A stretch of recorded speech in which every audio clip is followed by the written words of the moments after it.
Il y a 6 mois que le Togo a connu l'élection présidentielle dans des conditions que beaucoup connaissent. Bon, ceux qui me suivent ne sont pas nécessairement au courant de ce qui s'est passé au Togo.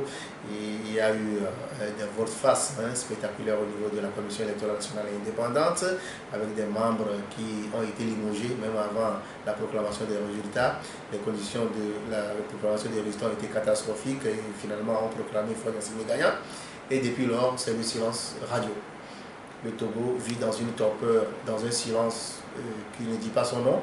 On a pris 2 mois pour nommer un Premier ministre réformer son gouvernement.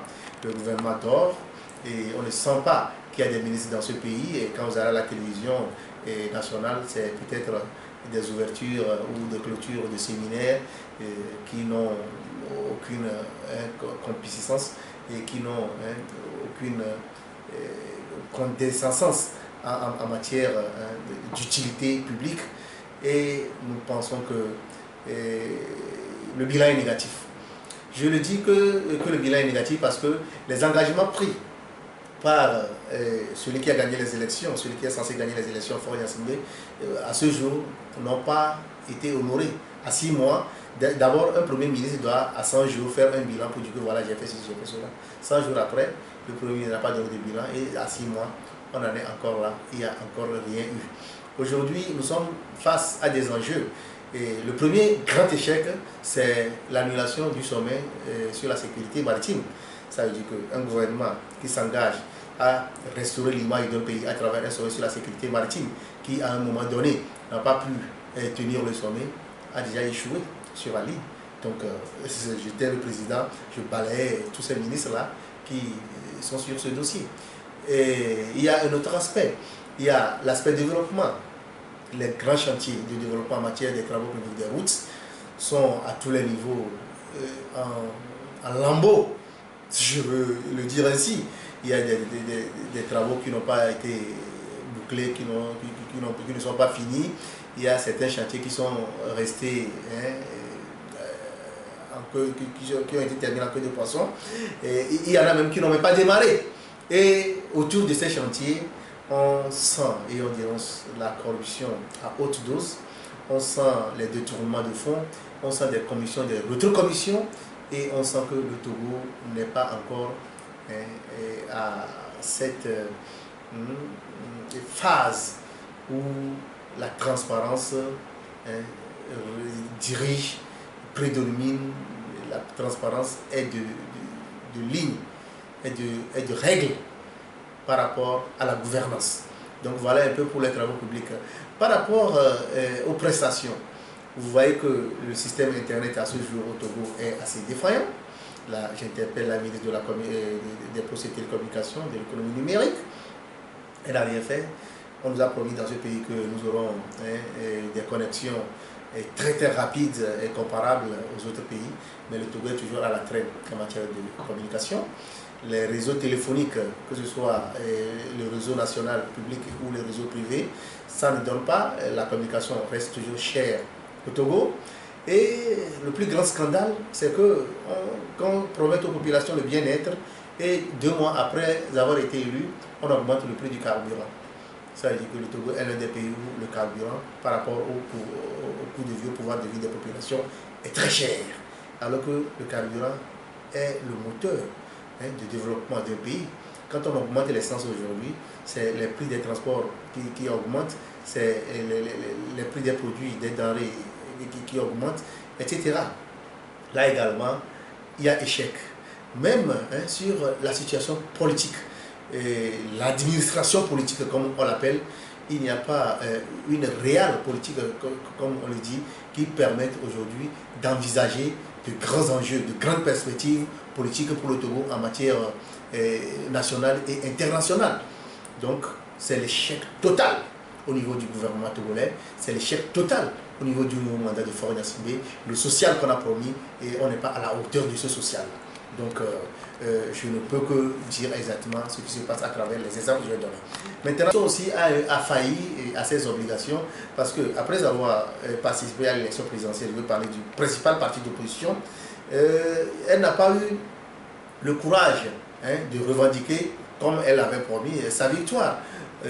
elle s'est targuée, comme on le constate aujourd'hui, dans un silence suspect et coupable, dans une ambiguïté incompréhensible. Et on se demande si réellement on est allé à ces élections-là pour gagner ou bien pour faire figuration. Et on se demande si aujourd'hui le combat de l'opposition est complètement émoussé et qu'on doit trouver une autre alternative pour engager une force contre le pouvoir en place qui est déjà en route pour un 4e mandat.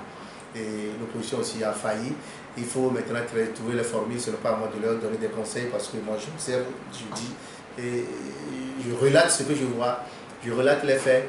Il faut définir des conditions qui permettent à l'opposition de pouvoir s'engager dans une opposition responsable, dans un combat politique plus raffiné, plus organisé et plus professionnel, plutôt que de continuer à donner dans des discours démagogiques et nuisibles pour le citoyen, pour la population. Donc sur tous ces aspects, il faudrait voir. Au niveau de la société civile, elle est également émoussée. Nous avons vu certaines organisations de la société civile proclamer haut les mains, Faure Gnassingbé et président de la République, comme s'ils étaient la Commission électorale nationale indépendante. C'est curieux, c'est au Togo que des choses comme ça se passent. Et le reste de la société civile que je connais, surtout en matière des droits de l'homme, ne semble pas s'engager dans une logique assez contraignante pour le pouvoir. J'ai l'impression que on organise les activités en société civile aujourd'hui comme de façon un peu trop professionnelle, où on dit il faut rester dans son petit coin, il faut faire le plaidoyer, alors qu'il faut aussi la pression pour amener le pouvoir à céder sur certaines actions. Une pression comme le fait aujourd'hui la presse. C'est pourquoi moi je continue de saluer le travail que fait la presse. Ce n'est pas parce que je suis journaliste, mais sur le terrain politique aujourd'hui, c'est la presse qui joue maintenant le rôle de contre-pouvoir. Et l'opposition a disparu, la société civile reste un peu fragile parce que les jeux d'intérêt ont été mis en avant et cela n'a pas permis de pouvoir avoir un contre-pouvoir assez efficace pour jouer le jeu de la démocratie comme il se doit. Monsieur Carlos, il y a 25 ans que les Togolais ont battu pour avoir une alternance, mais l'alternance ne vient jamais. Qu'est-ce qui fait l'échec de l'opposant ou bien des Togolais qui n'arrivent pas à avoir l'alternance? Oui, on n'arrive pas à obtenir l'alternance tout simplement parce qu'on n'est pas sérieux. Au Togo, on n'est pas sérieux et on ne s'engage pas sur le terrain politique avec des objectifs assez clairs à atteindre, quels que soient les moyens. On ne se donne pas ces moyens-là. D'abord, nous avons des oppositions ou des opposants fragiles, financièrement fragiles, qui se font avoir rapidement par quelques dizaines, vingtaines, centaines de millions et qui se rangent du côté du pouvoir. Il faut voir depuis 25 ans ceux qui se sont engagés dans la lutte, combien il reste aujourd'hui qui restent sur leur position d'alternance. Beaucoup se disent que non, ce n'est plus le père, c'est le fils, les choses ont changé, on va accompagner le fils à changer le pays. Gilles Olympio, c'est le plus grand scandale de la trahison, du tutoiement. Il a tutoyé les Togolais, il a tutoyé la mémoire de son père Sylvanus Olympio, et il a signé un accord cocasse qui n'a aucun sens avec le pouvoir pour dire que voilà, il est temps de se ranger du côté du pouvoir. Heureusement, Pierre Fabre s'est désolidarisé et a pris le flambeau en main et tenir la flamme jusqu'à ce jour, même si on peut critiquer également les dernières actions de l'opposant. Et il y a aussi certains aspects qui sont liés à la force brutale ou brute du pouvoir en place. C'est le pouvoir qui a les moyens financiers et qui se donne les moyens également d'asphyxier ces oppositions. Il suffit qu'on sache que vous êtes radicalement opposant et que vous avez des activités que ce soit à l'intérieur ou à l'extérieur, qui vous rapportent de l'argent. Alors on essaie de vous asphyxier si vous avez des droits légitimes à revendiquer pour pouvoir accéder et mener vos activités, on essaie de bloquer, de brimer ces droits-là. C'est eux également qui ont l'armée, qui est devenue une garde prétorienne au service d'un seul homme, au service du président Faure Gnassingbé, une armée qui n'est pas républicaine comme dans les autres pays. Donc quand la population veut revendiquer ses droits, quand les gens veulent manifester, si on ne sort pas les forces de sécurité constituées de la gendarmerie et de la police pour réprimer sévèrement les populations, c'est l'armée qui sort avec les kalachnikovs, c'est l'armée qui sort avec les baïonnettes, avec des armes lourdes, avec des chars.